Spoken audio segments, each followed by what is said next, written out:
الحمد للہ رب العالمین، والصلاة والسلام علی سید الانبیاء والمرسلین وعلی آلہ الطیبین الطاہرین وعلی ازواجہ الطاہرات امہات المؤمنین وعلی سائر الصحابۃ والتابعین اجمعین، اما بعد، اعوذ باللہ من الشیطان الرجیم، بسم اللہ الرحمن الرحیم۔ فأما من خاف مقام ربه ونهى النفس عن الهوى فإن الجنة هي المأوى۔ صدق اللہ مولانا العظیم۔ مولایا صلی وسلم دائما ابدا على حبیبک خیر الخلق كلهم محمد سید الکونین والثقلین والفریقین من عرب ومن عجم، محمد ذکرہ رحم لأنفسنا، محمد شکرہ فرض علی امم۔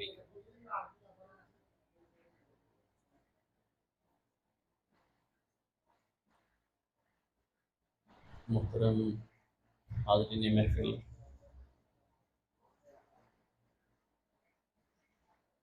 اللہ رب العزت کا یہ بڑا احسان ہے، رب کریم نے ہمیں پھر سے اپنے ذکر کی اس محفل میں حاضری کی توفیق بخشی۔ انسان اللہ کریم کو جتنا یاد کرے، جتنا اس کا ذکر کرے، ہماری زندگی پہ جو اللہ رب العزت کے احسانات ہیں، ہم اس کے ایک احسان کا بھی شکر ادا نہیں کر سکتے، لیکن پھر بھی وہ کریم ہے، وہ ہمارے تھوڑے اعمال کو قبول کرتا ہے، ہماری معمولی سی باتوں کو قبول کرتا ہے اور ہم پر مزید اپنے احسانات میں اضافہ فرماتا ہے۔ دوستان گرامی قدر، جس معاشرے میں، جس وقت میں ہم زندگی گزار رہے ہیں، ہم اپنے دینی اعتبار سے بھی اور اخلاقیات کے اعتبار سے بھی بہت انحطاط کا شکار ہے،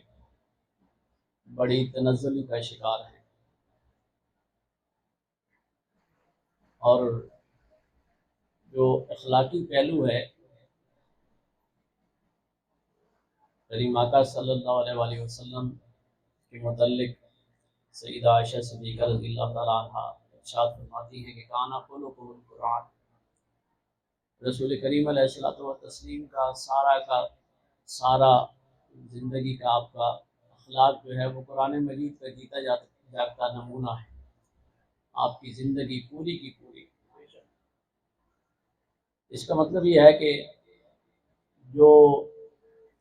اخلاقیات کا دائرہ ہے وہ ہمارے دین سے باہر کی کوئی بات نہیں ہے، ہماری صرف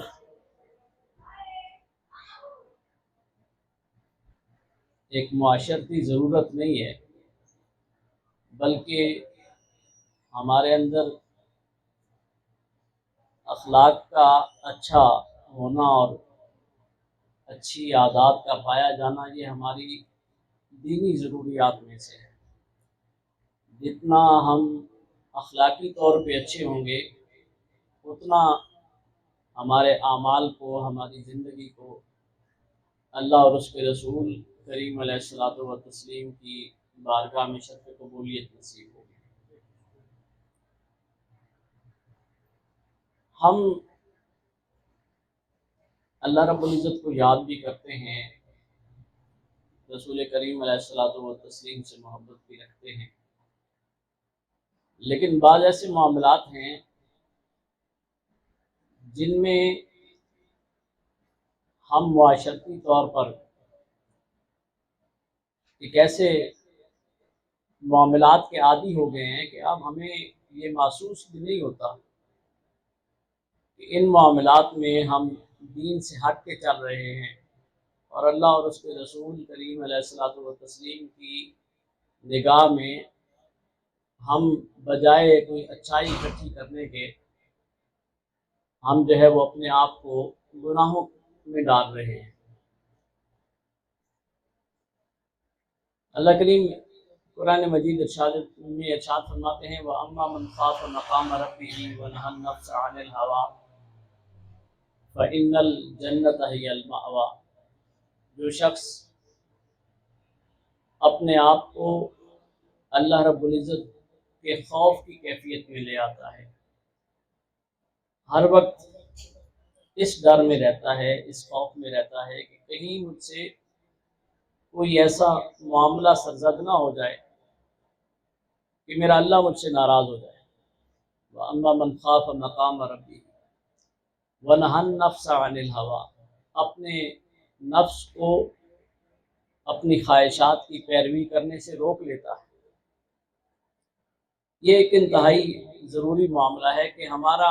نفس ہم سے بے شمار چیزوں کا تقاضا کرتا ہے، ہم خوبصورت نظر آئیں، ہم جہان میں اچھے نظر آئیں، ہم لوگ ہمارا عزت و وقار کریں، لوگ جو ہے وہ لوگوں کے درمیان ہماری شہرت ہو، اور اس معاملے کے لیے ہمارا نفس ہمیں ایسے ایسے معاملات کے لیے مجبور کر دیتا ہے کہ جو ہمیں اپنے رب کی بارگاہ سے دور کر دیتے ہیں اور ہمیں احساس بھی نہیں ہوتا، اور ہم نیکیوں کے بجائے گناہوں میں جو ہے وہ اپنے قدم رکھتے ہوئے اپنے اللہ سے دور ہو جاتے ہیں۔ انہی معاملات میں سے جو ہم آج جو ہماری زندگی میں کمی آ رہی ہے، دین ہماری زندگیوں میں، ہمارے گھروں میں، ہمارے معاشروں میں کمزور ہو رہا ہے، اس کمزوری میں ایک چیز جو ہے وہ ہمارے اندر سے حیا کا ختم ہو جانا ہے۔ یہ حیا کی صفت جو ہے یہ دین اسلام میں مومن کی نشانی ہونی چاہیے۔ حضرت سالم بن عبداللہ فرماتے ہیں کہ رسول کریم علیہ الصلوۃ والتسلیم ایک رستے میں چلتے ہوئے جا رہے تھے، اور رسول کریم علیہ الصلوۃ والتسلیم نے سنا ایک صحابی کو وہ دوسرے صحابی کو حیا کا درس دے رہے، تو میرے آقا صلی اللہ علیہ وسلم نے انہیں فرمایا کہ اس کو حیا کی تعلیم نہ دو، اس لیے کہ حیا جو ہے وہ ایمان کا حصہ ہے۔ جو شخص مومن ہے اس کے ایمان کی علامت یہ ہے کہ وہ باحیا ہوگا۔ جو شخص مومن ہے، کریم آقا صلی اللہ علیہ وسلم نے فرمایا اس کے ایمان کی علامت یہ ہے کہ وہ شخص باحیا ہوگا۔ اور حیا کو ہم یہ سمجھتے ہیں کہ حیا سے مراد یہی ہے کہ انسان شرمیلا ہو، لوگوں کی نظروں سے بچنے والا ہو، لوگوں سے دور دور رہنے والا ہو، تو ہم اسے کہتے ہیں کہ یہ بڑا باحیا انسان ہے، یہ لوگوں سے میل جول نہیں رکھتا، لوگوں سے ایک طرف ہو کے رہتا ہے، زیادہ بات چیت نہیں کرتا۔ اسلامی نقطۂ نظر سے حیا کی تعریف یہ ہے کہ انسان جس طرح دنیاوی طور پر اپنے لیے یہ پسند نہیں کرتا کہ وہ کوئی ایسا کام کرے، حضرت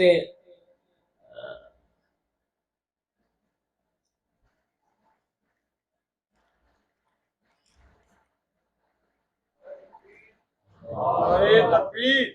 نعرے رسالت، نعرے حیدری، نعرے غوثیہ، نعرے تحقیق، آستانہ عالیہ چورا شریف۔ حضرت حافظ ابن حجر اسقلانی رحمۃ اللہ تعالی علیہ آپ یہ فرماتے ہیں کہ حیا کی تعریف یہ ہے کہ انسان ایسے معاملات کا ارتکاب کرنے سے بچتا ہے کہ جن معاملات میں جب لوگوں تک وہ بات پہنچے تو وہ اس کو ملامت کریں، اس کو لان تان کریں، اور جب وہی کام اسے سرزد ہوتا ہے تو وہ اپنے دل میں ایک گھٹن کا احساس اسے ہوتا ہے، ایک تنگی کا احساس ہوتا ہے کہ میں نے کچھ غلط کر دیا ہے۔ رسول اللہ صلی اللہ علیہ وآلہ وسلم سے صحابہ کرام رضوان اللہ علیہ مجمعین نے ایک مرتبہ سوال کیا کہ یا رسول اللہ گناہ کیا ہے؟ میرے آقا صلی اللہ علیہ وآلہ وسلم نے فرمایا ما خاک فی صدرک، گناہ یہ ہے کہ جو چیز تیرے دل میں کھٹک جائے، سمجھ لے کہ تو گناہ کا ارتکاب کر رہا ہے۔ یہ دل جو ہے یہ تیرا سب سے بڑا مفتی ہے۔ یہ جو دل ہے اللہ رب العزت نے اگر تم گناہوں میں اس کو ڈال کر اس پہ سیاہیوں کے دھبے لگاتے لگاتے اس کو مردہ نہ کر دو تو اس دل کے اندر اللہ نے وہ کیفیت رکھی ہے کہ یہ تمہیں غلط قدم اٹھاتے ہی روک دیتا ہے۔ تو حضرت حافظ ابن حجر اسقلانی بھی فرماتے ہیں کہ بندہ اس معاملے میں کو کرنے میں اپنے اندر یہ گھٹن محسوس کرتا ہے کہ میں نے یہ کام کیوں کر دیا ہے۔ اس کیفیت کو حیا کی کیفیت کہتے ہیں، اور آپ فرماتے ہیں کہ یہ تو حیا کی ایک لغت کی تعریف ہے، لیکن حیا جو شرعن جس چیز کو حیا کہتے ہیں اس سے مراد یہ ہے کہ انسان جس طرح اپنے ظاہر پہ نظر رکھتا ہے کہ مجھ سے کوئی ظاہری طور پر ایسا عمل سرزد نہ ہو جائے کہ جس سے لوگ مجھے ملامت کریں اور لوگوں کی نظروں میں میری بے عزتی ہو، ایسے ہی انسان اپنے باطن پہ نظر رکھے کہ مجھ سے کوئی ایسا معاملہ سرزد نہ ہو جائے جس سے میرا اللہ مجھ سے ناراض ہو جائے، جس سے عند اللہ مجھے شرمندگی اٹھانی پڑے، اللہ کی بارگاہ میں مجھے کہیں بے عزت نہ ہونا پڑ جائے۔ تو یہ حیا بھی اور جو خشیت الہی ہے ان کا آپس میں تعلق ہے۔ اللہ رب العزت کی جو آیہ کریمہ میں نے آپ کے سامنے تلاوت کی وَأَمَّا مَنْ خَافَ مَقَامَ رَبِّهِ وَنَهَى النَّفْسَ عَنِ الْهَوَىٰ، کہ جو شخص اللہ کی خشیت رکھتا ہے، اللہ کا تقوی اختیار کرتا ہے، اللہ سے ڈرتا رہتا ہے، اور اللہ سے ڈرنے کی ایک صورت یہ ہے کہ انسان کے اندر حیا کی کیفیت ہونی چاہیے، انسان با حیا ہو، اور با حیا ہونے سے مراد یہ ہے کہ وہ اپنے اندر اس بات سے ڈرتا رہے کہ کہیں مجھ سے کوئی ایسا کام سرزد نہ ہو جائے،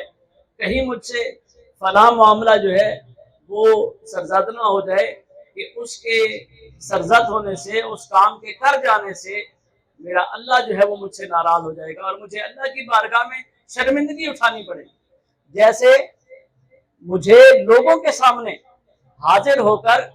وہاں پر اپنے آپ کو بے عزتی محسوس کرتے ہوئے شرم آتی ہے، حیا کی اس کیفیت کو میں دنیا کے سامنے رکھتا ہوں۔ اسی حیا کی کیفیت کو انسان اپنے اندر پیدا کرے اور اس چیز کا اپنے اندر احساس اجاگر کرے کہ میں نے اپنے اللہ کے حضور بھی حاضر ہونا ہے۔ یہ جو نماز پنجگانہ رکھی گئی ہے اس کو بھی انسان کے اندر حیا کی اس کیفیت کو اجاگر کرنے کے لیے رکھا گیا کہ انسان اپنے اندر اس سوچ کو پیدا کرے کہ میں نے فجر کی نماز اگر پڑھ لی ہے تو اس کے بعد ظہر کے وقت میں نے پھر اللہ کی بارگاہ میں حاضر ہونا ہے، میں نے اپنے رب کی بارگاہ میں جب میں حاضر ہوں گا تو اس وقت میں اپنے اللہ کو کیا منہ دکھاؤں گا۔ یہ جو شرم اور حیا کی ایک کیفیت انسان کے اندر جنم لیتی ہے، اگر وہ اس احساس کو اپنے اندر پیدا کر لیتا ہے تو یہی احساس اس کے اندر حیا کی وہ صفت اجاگر کرتا ہے جس کو اللہ اور اس کا رسول پسند فرماتے ہیں۔ سیدنا عثمان بن عفان رضی اللہ تعالیٰ عنہ کے بارے میں میرے آقا صلی اللہ علیہ وسلم نے ارشاد فرمایا کہ میری امت میں سے سب سے زیادہ باحیا انسان حضرت عثمان بن عفان رضی اللہ تعالیٰ عنہ،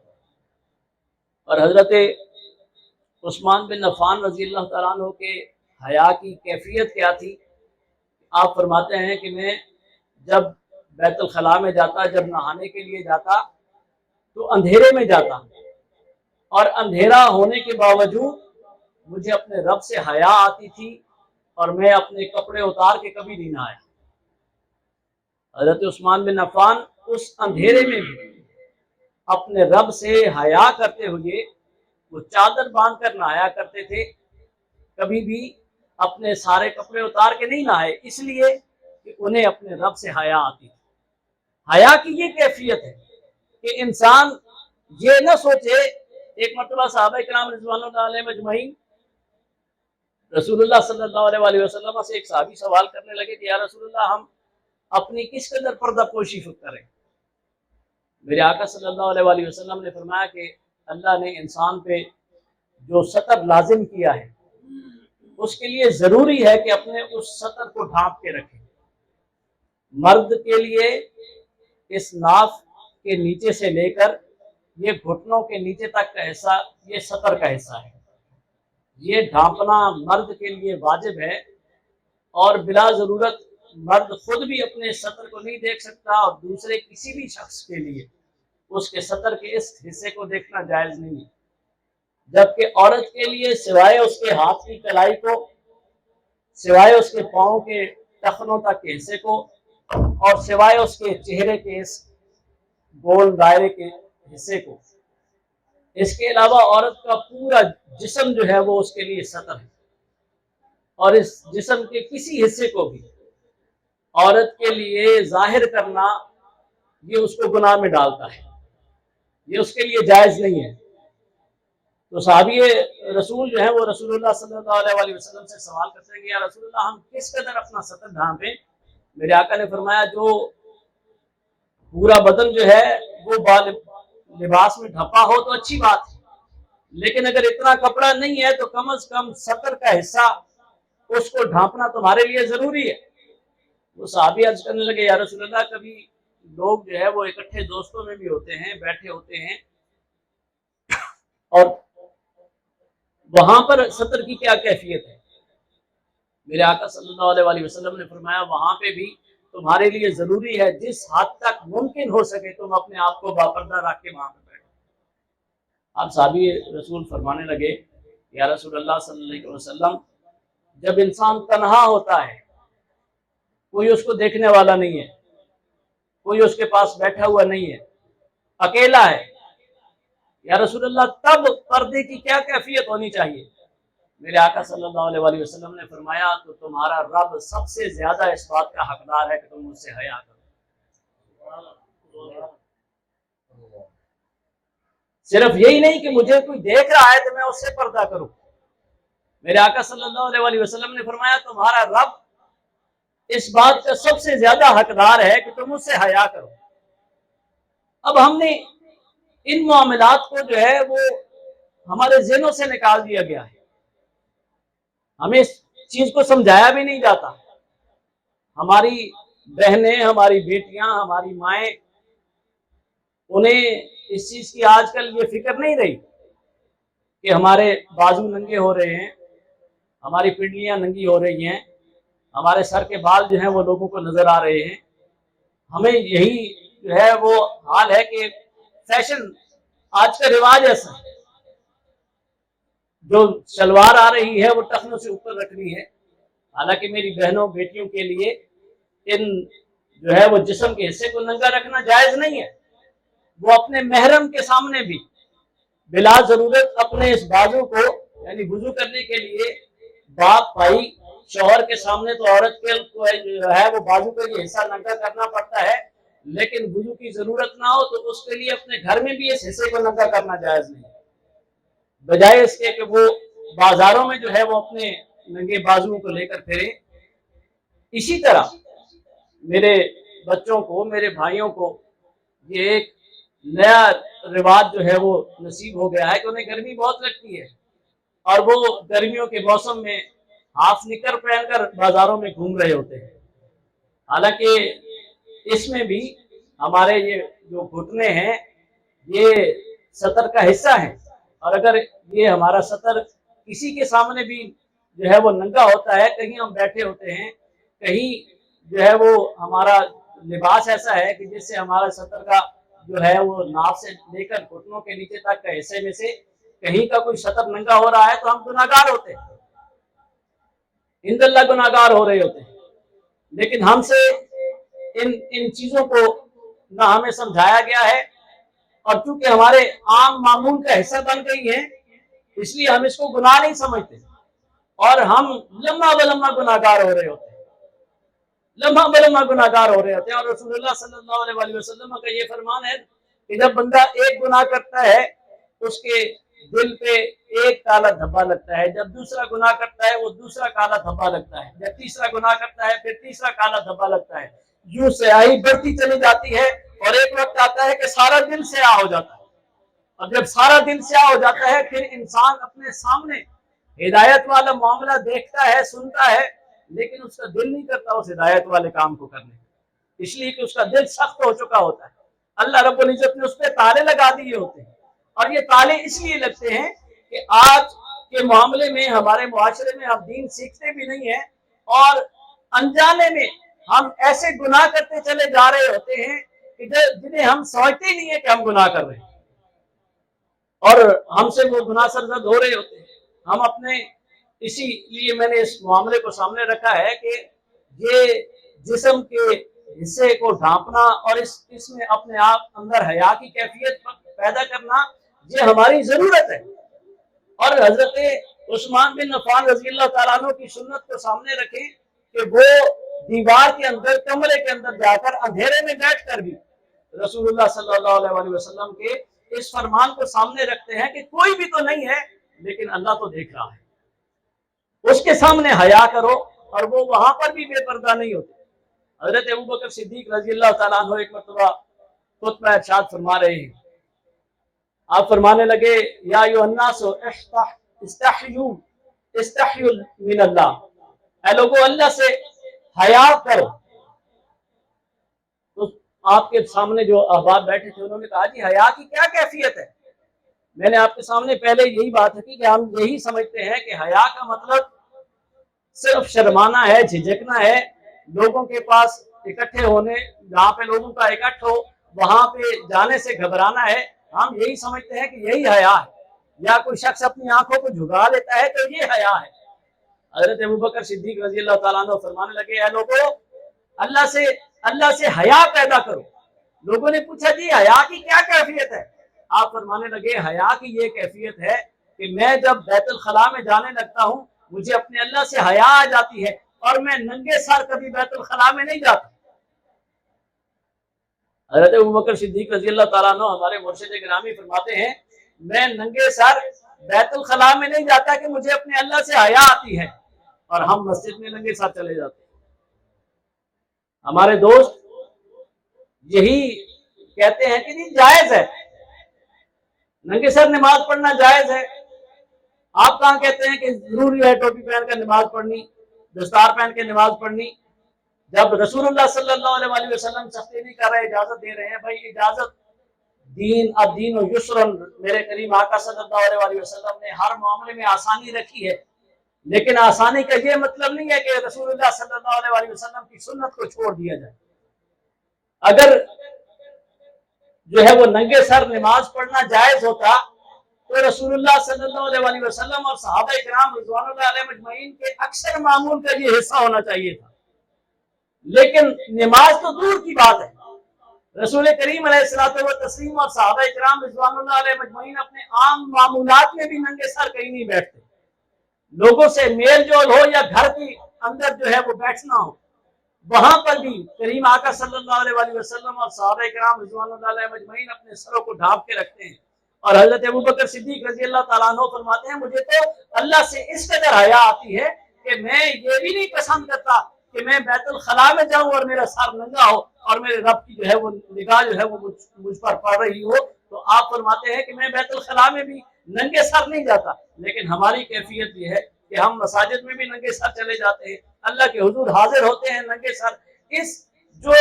اجازت کی کیفیت ہے، لیکن یہ ہمارے اندر وہ بے حیائی پیدا کرتی ہے کہ جس سے ہمارے اندر اللہ رب العزت کی خشیت ختم ہو جاتی ہے، اللہ کے خوف کی کیفیت ختم ہو جاتی ہے۔ جب ہم چھوٹے چھوٹے معاملات میں اللہ رب العزت کا خوف اپنے دل میں رکھ کر بیٹھیں گے تو پھر یہ کیفیت پیدا ہوتی ہے کہ ہمیں بڑے معاملات میں بھی اللہ کا خوف نصیب ہوتا ہے. لیکن جب ہم ان چھوٹے معاملات کو ایک طرف رکھ دیتے ہیں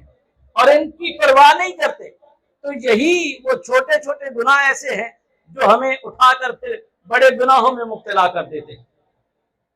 تو حیا کی کیفیت کا ہمارے اندر سے اٹھ جانا، ہمارے معاشرے سے اٹھ جانا، ہماری آنکھوں میں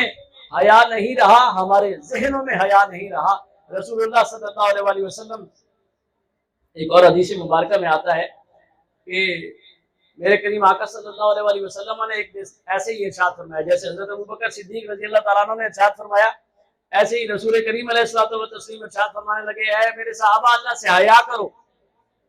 صحابہ کرام رضوان اللہ علیہم اجمعین عرض کرنے لگے، یا رسول اللہ الحمدللہ ہم آپ کی تربیت، آپ کی تعلیم سے اللہ رب العزت کا حیا کرنے والے ہیں. میرے آقا صلی اللہ علیہ وسلم فرمانے لگے کہ حیا وہ نہیں ہے جو تم سمجھ رہے ہو، حیا وہ نہیں ہے جو تم سمجھ رہے ہو کہ جس کیفیت کو، جس شرمندگی کو، جس ندامت کو، جس گھبراہٹ کو ہم لوگ اپنے معاشرے میں حیا کا نام دیتے ہیں. رسول اللہ صلی اللہ علیہ وسلم نے فرمایا کہ اسلام میں، شریعت میں یہ حیا نہیں ہے. صحابہ کرام رضوان اللہ علیہم اجمعین عرض کرنے لگے، یا رسول اللہ پھر حیا کیا ہے؟ میرے آقا صلی اللہ علیہ وسلم نے فرمایا کہ حیا یہ ہے کہ تم اپنے دماغ اور جو کچھ اس میں ہے، یعنی اپنے دماغ کو اور اس دماغ میں آنے والی ساری سوچوں پہ پہرا رکھو، اور اپنا پیٹ اور جو کچھ اس میں ہے، اس پیٹ میں تمہارا دل بھی ہے، اس پیٹ میں تمہارا معدہ بھی ہے. اپنے دل پہ بھی نظر رکھو کہ اس میں کسی غیر کا، کسی گناہ کا جو ہے وہ خیال نہ پیدا ہونے دو، اور اپنے معدے پہ بھی نظر رکھو اس میں حرام خوراک نہ اندر جانے پائے. میرے آقا صلی اللہ علیہ وسلم نے فرمایا حیا یہ ہے کہ تم اپنے دماغ اور اس میں آنے موجود سارے معاملات، اپنا پیٹ اور اس میں موجود سارے معاملات پہ نظر رکھو اور اپنے اللہ سے ڈرتے رہو. موت کے وقت سے اور جسم کے برباد ہو جانے سے، ہڈیوں کے گل سڑ جانے سے ڈرتے رہو. جب تم اس کیفیت کو اپنے اندر پیدا کر لو گے تو ان اللہ تم با حیا کہلو گے. جب تم اس کیفیت کو اپنے اندر پیدا کر لو گے تو ان اللہ تمہیں با حیا کہا جائے گا. تو شریعت مصطفیہ میں حیا کی کیفیت بے عینی ایسی ہے جو خشیت الہی کی کیفیت ہے. انسان اپنے اندر جتنا اپنے رب کا خوف پیدا کرے اور اس تصور کو پیدا کرے کہ میں نے اپنے اللہ کے حضور حاضر ہونا ہے اور باادب رہنا ہے اپنے اللہ کے حضور. یہ دیکھیں رسول اللہ صلی اللہ علیہ وسلم، ہمارے لوگ کہتے ہیں کہ کریم آقا صلی اللہ علیہ وسلم نے جو سر پہ دستار سجا کے رکھی تھی یہ عربوں کا معمول تھا، یہ کوئی سنت عمل نہیں ہے، کوئی ثواب کا کام نہیں ہے. جیسے ہمارے جو ہے وہ افغانستان کے لوگ، ہمارے سرحد کے لوگ جو ہے وہ اپنے سروں پہ دستار رکھتے ہیں، اور یہی معمول تھا وہاں پہ اس وقت عربوں کا. اس لیے رسول اللہ صلی اللہ علیہ وسلم اپنے سر پہ جو ہے وہ دستار رکھا کرتے تھے. لیکن جو کریم آقا صلی اللہ علیہ وسلم کا عمل ہے اور صحابہ کرام رضوان اللہ علیہ مجمعین کا جو یہ عمل ہمارے سامنے آتا ہے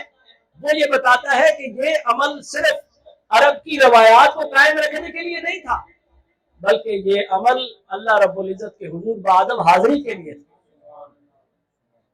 رسول اللہ صلی اللہ علیہ وسلم اور صحابہ کرام رضوان اللہ علیہ مجمعین ہر وقت اپنے آپ کو اللہ کی بارگاہ میں حاضر سمجھتے تھے.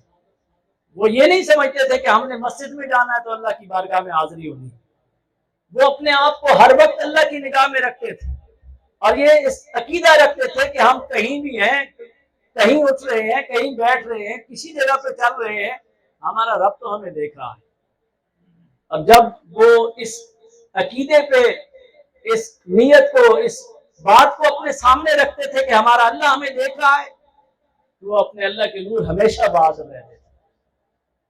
وہ اپنے سر کو بھی ڈھانپ کے رکھتے، اپنے لباس کی فکر کرتے، اپنی آنکھوں کی فکر کرتے، اپنے ہر عمل کی فکر کرتے کہ کہیں ہم سے کوئی ایسا عمل نہ سرزاد ہو جائے کہ ہمارا اللہ ہم سے ناراض ہو جائے. ہمارا اللہ تو ہمیں دیکھ رہا ہے, ہمارا رب تو جو ہے وہ ہمارے حال سے واقف ہے. اور جب وہ اس کیفیت کو لے کر چلتے تو پھر ان کے اندر ادب کی کیفیت خود بخود آ جاتی ہے. جو شخص جتنا با حیا ہوتا ہے اتنا با ادب ہوتا ہے, اور جس شخص سے حیا اٹھ جاتا ہے وہ اتنا بے ادب ہو جاتا ہے. رسول اللہ صلی اللہ علیہ وسلم کا ایک آخری جملہ, میرے آقا صلی اللہ علیہ وسلم نے فرمایا کہ جو گزشتہ انبیاء گزرے ہیں ان کی کتابوں میں بھی یہ لکھا ہوا تھا, اور میں بھی تمہیں یہ بات سمجھا رہا ہوں, اذا لم تستحی فاصنع ما شئت, جب تمہارے اندر سے حیا اٹھ جاتا ہے پھر تمہیں اجازت ہے جو مرضی کرتے رہو. پھر جب تم بے حیا ہو جاؤ پھر تمہیں اجازت ہے تم جو مرضی کرتے رہو. اپنے اندر جب حیا کی کیفیت پیدا کر لو گے تو یہ حیا کی کیفیت تمہارے قدم جو ہیں وہ گناہوں کی طرف نہیں اٹھنے دے گی. جتنا اپنے اندر حیا کو پیدا کرو گے اتنا تمہارے اندر اللہ رب العزت کے خوف اور خشیت کی کیفیت پیدا ہوگی. جتنا خوف اور خشیت پیدا ہوگا اتنا نیکی کی طرف تمہارے قدم اٹھتے چلے جائیں گے اور برائیوں سے تم بچتے چلے جاؤ گے. تو اپنے آپ کو ظاہری طور پر بھی اور باطنی طور پر بھی اپنے گھر میں پیغام دیں. ہمیں اپنے گھر کو انسان اپنا گھر سنوار لے تو پورا معاشرہ سنور جاتا ہے. تو اس کیفیت کو ہمیں سامنے رکھنا چاہیے, اور جو پردے کی کیفیت ہے, جو نگاہوں کی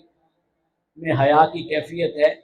اس کو ہمیشہ اپنے سامنے رکھنا چاہیے. اور اپنے اللہ سے ہمیں ہر وقت ڈرنا چاہیے, اس بات کا خوف اپنے دل میں رکھنا چاہیے کہ آج نہیں تو کل اپنے رب کے حضور ہماری حاضری ہونی ہے. میرا رب ہم سے ہماری بدعمالیوں کا جب پوچھے گا تو ہم اس کے سامنے کیا جواب دیں گے. اس سے بہتر ہے کہ آج اپنے آپ کو بچا کے رکھیں, اور اگر کہیں بشری تقاضے کے تحت خطا و گناہ سرزد ہو جاتا ہے تو اس کی فوری اللہ سے معافی مانگنی چاہیے, توبہ کرنی چاہیے. اللہ رب العزت توبہ کرنے والے کو پسند کرتے ہیں. اللہ کریم ہمیں دین کی صحیح سمجھ نصیب فرمائے اور صحیح عمل کی توفیق نصیب فرمائے. وما علیہ